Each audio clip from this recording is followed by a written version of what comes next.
Jadi disedot gitu kali ya. Jadi pas sudah mati atau pas masih hidup tuh disedot. Halo teman-teman, balik lagi bareng aku Mama Smiley. Teman-teman, terima kasih banyak udah klik video ini. Hari ini aku akan menceritakan sebuah kisah lama tentang seorang dukun asal Indonesia yang demi memperdalam ilmu gaibnya, ia nekat menelanjangi, menghirup air liur dan membunuh 42 wanita sebagai tumbalnya. Buat teman-teman yang lahir pada tahun 80-an atau 90-an awal, mungkin teman-teman udah gak asing sekali sama kejadian ini, karena sekitar pada tahun 1997, berita ini sangat hangat di media pertelevisian Indonesia. Bahkan banyak diangkat oleh content creator dan berita-berita di luar negeri yang mengatakan dukun ini sebagai The Black Magic Killer. Bukan, kisah ini bukan terjadi di luar negeri, melainkan di negara kita sendiri, tepatnya di Desa Sungai Semayang, Kecamatan Sunggal, Kabupaten Deli Serdang, Sumatera Utara. Pembunuhan berantai ini terjadi pada tahun 1986 hingga tahun 1997. Artinya dalam setahun dia bisa membunuh 4 wanita tidak bersalah. Wow, kejam sekali. Namanya Ahmad Suraji. Ia lahir pada tanggal 10 Januari 1949. Ia merupakan anak tertua dari 2 bersaudara pasangan Jogan dan Sartik. Bapaknya meninggal ketika ia berusia 7 bulan. Jadi saat itu ia hanya tinggal bersama ibunya. Seperti kebanyakan orang zaman dulu, ia hanyalah seorang pria tamatan sekolah dasar. Nah, kalau kita lihat bentuk tubuhnya yang kurus, jangkung, dan sama sekali tidak menunjukkan adanya karisma bahwa ia adalah seorang dukun terkenal. Pada awalnya dia terlahir dengan nama Sagimin. Namun di lingkungan tempatnya bermukim ia dikenal dengan nama Nasib Klewang. Pasalnya saat ia kecil ia pernah tercebur ke dalam sumur, tapi ia berhasil selamat. Nah, sejak saat itulah ibunya menamai dia sebagai Nasib. Mungkin karena nasibnya bagus kali ya. Sementara nama Klewang itu didapat karena kemana-mana dia sering membawa kelewang untuk mencuri lembu. Nah, saking seringnya mencuri lembu, dia sampai pernah masuk ke dalam penjara loh. Setelah keluar dari penjara, ibunya mengganti namanya menjadi Ahmad Suraji. Dengan pergantian nama ini, ibunya berharap nasibnya bisa berubah menjadi yang lebih baik lagi. Ternyata benar. Setelah keluar dari penjara dan namanya berganti, ia kemudian berubah menjadi orang yang baik dan ramah terhadap warga sekitar. Sejak umur 12 tahun, Ahmad Suraji ini mulai tertarik dengan ilmu-ilmu perbukunan. Dia mulai mempelajari buku-buku peninggalan mendiang ayahnya yang memang dulunya ayahnya ini memang berprofesi sebagai seorang dukun. Sejak umur 27 tahun, Ahmad Suraji ini menikahi wanita asal Pekanbaru bernama Tumini. Setelah ini sebenarnya tidak ada kejadian luar biasa yang terjadi dalam hidup Ahmad Suraji. Sampai pada akhirnya ibunya ini kaget ketika mendengar Ahmad Suraji ini ingin menikah lagi.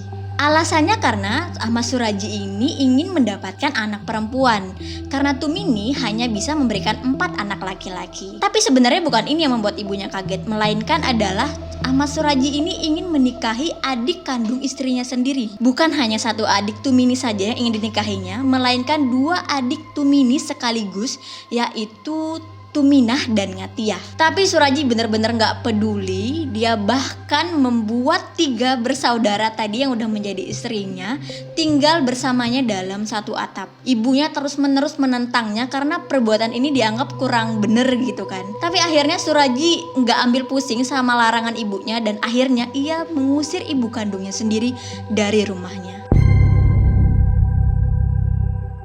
Tapi teman-teman, apa sih yang kemudian membuat Tuminah dan Ngatiah ini mau-mau aja dinikahi sama suami kakaknya sendiri? Pasalnya karena si Ahmad Suraji ini dianggap sebagai orang yang sangat dipercaya dan disegani di kampungnya.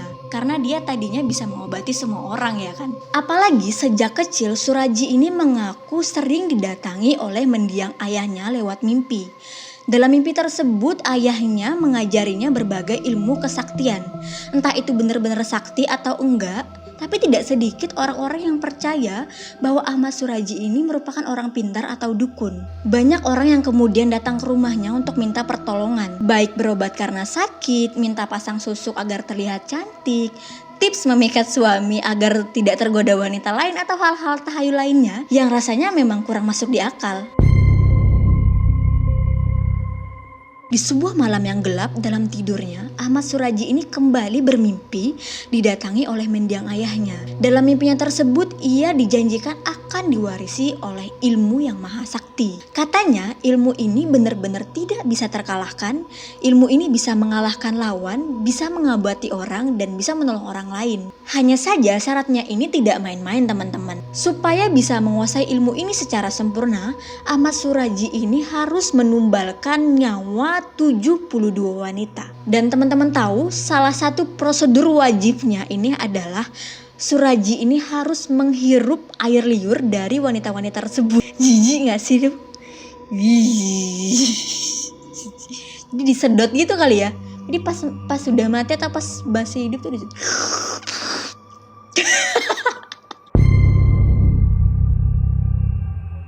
Nah, Suraji ini awalnya bingung harus gimana gitu kan. Tapi kebingungannya ini kemudian dikalahkan sama rasa ingin menguasai ilmu mahasakti tersebut. Nah, akhirnya dia pun memutuskan untuk mendalami ilmu ini. Dalam batinnya kemudian dia berpikir, nggak apa-apa lah ya mengorbankan sedikit nyawa wanita untuk kemudian nantinya bisa menolong dan mengobati orang lebih banyak. Ya kalau orang-orang psikopat emang kayak gini ya pemikirannya, emang agak creepy, aneh. Kronologi ini diceritakan oleh salah satu korban Suraji yang berhasil melarikan diri. Kita sebut saja namanya Yanti. Suatu hari Yanti bertemu dengan salah satu temannya yang terlihat cantik dan segar. Sang teman pun kemudian bercerita, dia merasa lebih percaya diri setelah mendapat bantuan dari salah seorang dukun sakti bernama Ahmad Suraji atau dukun AS. Ya biasalah ya kan kalau cewek-cewek ngelihat temennya cantik tuh jadi ikutan pengen cantik juga, ya kan? Nah, Yanti ini pun tergoda. Dia akhirnya mendatangi kediaman Suraji di siang hari. Seperti layaknya berkonsultasi dengan dukun biasa, Yanti cuma dibacakan mantra-mantra biasa. Dan setelah itu dia meminum air putih yang sudah diludahi dengan liurnya Suraji. Ini juga jijik ya. Untuk ritual selanjutnya, Yanti ini harus bertemu dengan Suraji pada malam hari di perbatasan desa. Karena tak merasa curiga sama sekali, Yanti pun mengiyakan ajakan Suraji. Dalam pertemuan itu, Yanti diajak pergi ke sebuah ladang tebu yang sepi dan gelap. Yanti pun mulai bertanya kepada Suraji, ritual apa sih yang sebenarnya dilakukan malam-malam begini, Pak? Suraji pun kemudian menjawab, kalau memang mau ilmu yang sempurna, wajah yang cantik dan rezeki yang melimpah, kamu harus mengikuti ritual ini. Semua pasien saya juga melakukannya. Kalau kamu gak percaya, coba aja tanya, kata Suraji gitu, mulai meyakinkan Yanti. Teman-teman, pada bagian ini teman-teman harus dengarkan dengan seksama. Please jangan di skip dulu biar teman-teman tahu kronologi lengkap Suraji melakukan aksinya kepada korbannya. Nah, sesampainya di tempat yang lapang, tepatnya di ladang tebu ini, Suraji mulai meletakkan karung dan mengemparkan tikar kecil. Setelah itu, Yanti diminta untuk melepas pakaiannya. Pada awalnya Yanti ini tampak ragu-ragu, tapi karena hasrat ingin menjadi cantik dan rezeki yang lancar, Yanti pun mulai mengabaikan semua ragu-ragunya dan mulai mengikuti semua perintahnya Suraji. Yanti pun kemudian melepas semua pakaiannya hingga tak tersisa sehelai benang pun teman-teman. Dan Ahmad Suraji kemudian mulai membaca mantra-mantra. Dari dalam karung, Ahmad Suraji kemudian mulai mengeluarkan sekop dan peralatan lainnya. Dia kemudian membuat sebuah lubang galian. Katanya untuk sebuah ritual yang sempurna, Yanti ini diminta untuk mengubur dirinya sampai sebatas leher.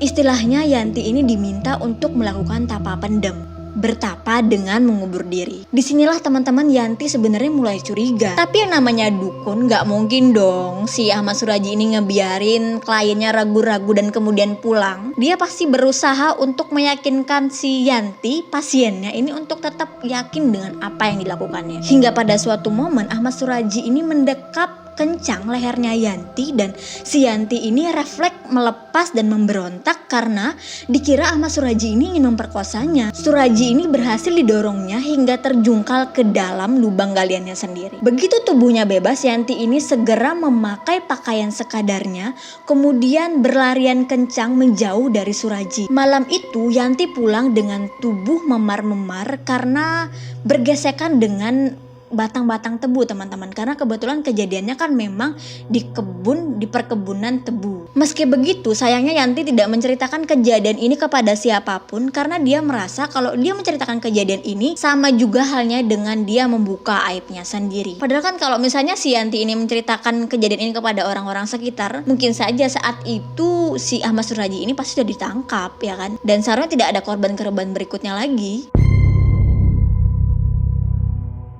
Suatu sore pada tanggal 27 April 1997, desa mereka dilanda kehebohan.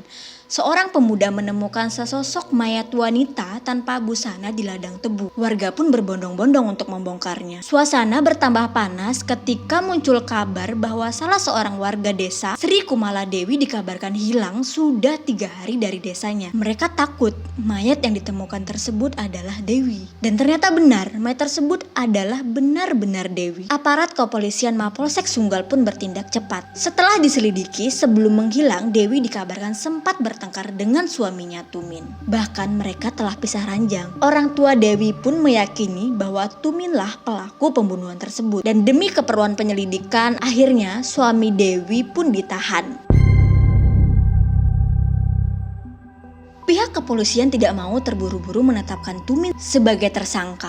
Apalagi berdasarkan penyelidikan lanjutan, beberapa tahun sebelumnya juga pernah ditemukan mayat wanita di ladang tebu. Tapi sayangnya penyelidikan tersebut kemudian ditutup karena kekurangan bukti. Hingga pada suatu kesempatan polisi menemukan secercah bukti baru. Salah seorang warga kampung mengaku pernah mengantarkan Dewi untuk berkonsultasi ke rumah Ahmad Suraji. Polisi pun kemudian menindaklanjuti laporan tersebut dan kemudian mendatangi rumah Ahmad Suraji. Ahmad Suraji mengaku memang Dewi pernah datang ke rumahnya untuk berkonsultasi. Tapi setelah itu dia mengatakan Dewi langsung pulang dari rumahnya setelah maghrib. Polisi pun sama sekali tidak menyerah dong. Mereka kemudian mendalami sejumlah laporan orang yang hilang beberapa tahun terakhir. Ternyata dari sekian banyak orang yang hilang, terdapat satu benang merah. Dan kebanyakan dari mereka yang hilang itu adalah semua pasien Ahmad Suraji. Dan ya, akhirnya Suraji, siap-siap kamu akhirnya akan, gak tahu deh akan apa. Atas dasar informasi tersebut, polisi pun akhirnya menggeledah rumah sang dukun. Dan di sana akhirnya ditemukan beberapa pakaian wanita dan berbagai macam perhiasan berharga. Salah satunya ditemukan juga pakaian milik Dewi, teman-teman. Suraji beserta ketiga istrinya pun akhirnya ditangkap polisi. Lewat proses interogasi yang panjang, akhirnya muncul pengakuan dari mulut Suraji bahwa ia telah membunuh Dewi. Tapi polisi tidak berhenti sampai di situ. Dia terus mendesak Suraji hingga akhirnya yang pada mulanya Suraji mengaku hanya membunuh Dewi, ia kemudian mengaku telah membunuh 16 wanita. Kemudian mengaku lagi telah membunuh 42 wanita. Kayak ngebunuh nyamuk ya, 42 tuh. Tak lama setelah itu, polisi akhirnya menemukan 42 jasad yang sebagian besar telah menjadi tengkorak di kebun tebu. Semua wanitanya telanjang dan diperkirakan berumur 13 hingga 27 tahun. Selain membunuh, Suraji ternyata juga mengambil barang-barang berharga milik korban. Dalam melakukan aksi biadabnya ini, Suraji dibantu oleh istri pertamanya Tumini. Sedangkan dua istri Suraji yang lain yaitu Tuminah dan Ngatiyah berhasil selamat karena dia dinyatakan tidak terbukti bersalah dalam proses ini. Sementara Tumini mengikuti jejak suaminya yaitu mendekam di dalam tahanan. Mampus kita berdua laki bini. Suraji kemudian disidangkan di Pengadilan Negeri Lubuk Pakam, Sumatera Utara pada tanggal 22 Desember 1997. Masyarakat pun kemudian berbondong-bondong untuk menyaksikan jalannya sidang. Saking ramainya pengunjung yang datang nih teman-teman ya, Pemda setempat pun sampai menyiapkan sebuah tenda besar 4 televisi monitor untuk pengunjung yang tidak kebagian tempat di dalam ruang persidangan. Polisi juga sudah menyiapkan 4 peleton untuk berjaga-jaga apabila ada masyarakat yang tersulut emosinya ketika melihat Ahmad Suraji. Namun kekhawatiran itu sama sekali tidak terjadi. Dari ratusan jumlah pengunjung yang datang ini, ternyata pengunjung tersebut sama sekali tidak berniat untuk menyaksikan jalannya sidang, melainkan cuma pengen ngeliat seperti apa sih bentuk sosok dukun yang telah membunuh 42 wanita tersebut. Jadi kayak warga tuh datang cuma melihat kayak mana bah dukunnya budak gitu kan. Persidangan pun berlangsung alot dan dilakukan maraton. Hingga pada persidangan 24 April 1998, majelis hakim menjatuhkan hukuman mati kepada Ahmad Suradji dan hukuman penjara seumur hidup kepada Tumini istrinya. Keputusan tersebut kemudian langsung disambut gemuruh tepuk tangan seluruh pengunjung yang datang di persidangan tersebut. Pasti seluruh warga yang nonton tersebut sangat merasa lega karena pelaku yang membunuh 42 wanita yang tidak bersalah di desanya itu telah mendapat hukuman yang setimpal. Nah, tapi anehnya teman-teman, ketika majelis hakim ini memutuskan vonis kepada Ahmad Suradji ini terlihat sangat tenang. Bahkan ia sempat tersenyum melihat ke arah kamera wartawan yang saat itu sedang memfotonya. Psycho nggak tuh nih orang? Ketika ditanya hakim apa sikapnya Ahmad Suradji ini terhadap keputusan yang telah diberikan majelis hakim, Ahmad Suradji hanya menjawab untuk meminta banding. Sikap ini kemudian didukung penuh oleh ibunya, Sartik, yang mengatakan bahwa anaknya ini tidak bersalah. Mana mungkin anaknya membunuh 42 wanita tidak bersalah dan baru ketahuan hingga saat ini setelah berbelas-belas tahun. Upaya banding yang dilakukan Ahmad Suradji ke pengadilan ditolak pada tanggal 27 Juni 1998. Demikian juga kasasinya ke Mahkamah Agung ditolak pada tanggal 27 September tahun 2000. Demikian pula MA kembali menolak PK Suradji pada tanggal 28 Mei tahun 2003. Selama menunggu hukuman eksekusi mati, Ahmad Suradji terlihat sangat tenang dan sabar. Ia hari-harinya memelihara ikan di kolam yang memang sudah disediakan oleh pihak lapas. Suradji juga mendapat bimbingan rohani khusus dan kabarnya ia juga telah membuang semua ilmu kebatinannya. Semoga lah ya. Bagaimanapun juga teman-teman, Suradji ini adalah seorang manusia biasa sama seperti kita. Hingga pada tahun 2008 ketika dikabarkan bahwa hukuman eksekusi matinya sebentar lagi akan dilaksanakan, Suradji ini mulai resah dan gelisah. Suradji pun kemudian meminta permohonan terakhir ke pihak pengadilan bahwa ia ingin bertemu dan bermesraan dengan istri tertuanya, Tumini. Pengadilan pun akhirnya mengabulkan permohonan Suradji. Hingga tiba saatnya pada tanggal 10 Juli 2008, eksekusi hukuman mati pun dilakukan kepada Suradji. Sekitar pukul 10 malam, Ahmad Suradji dihadapkan oleh 12 orang regu tembak yang siap menembaknya. Dor! 3 peluru bersarang di dadanya. 3 peluru yang menjadi akhir dari perjalanan hidup Suradji. Perjalanan seorang dukun sakti yang divonis mati oleh pengadilan karena telah membunuh 42 wanita tidak bersalah. Dari cerita ini kemudian kita bisa mendapat pelajarannya teman-teman. Kalau kita itu nggak boleh gampang percaya sama orang lain. Kalau emang sekiranya teman-teman kepengen banget sama cantik, teman-teman bisa beli skincare dong. Banyak sekali skincare yang bisa mencerahkan wajah dan membuat teman-teman bisa tampil lebih percaya diri. Nah, kalau teman-teman sekiranya pengen kaya, teman-teman bisa jadi selebgram, bisa jadi YouTuber. Kan sekarang banyak ya jadi selebgram kayak sekarang yang bisa gampang dapetin uang gitu kan. Atau misalnya kalau mentok-mentok teman-teman bisa jadi bazar keju mozzarella ya enggak?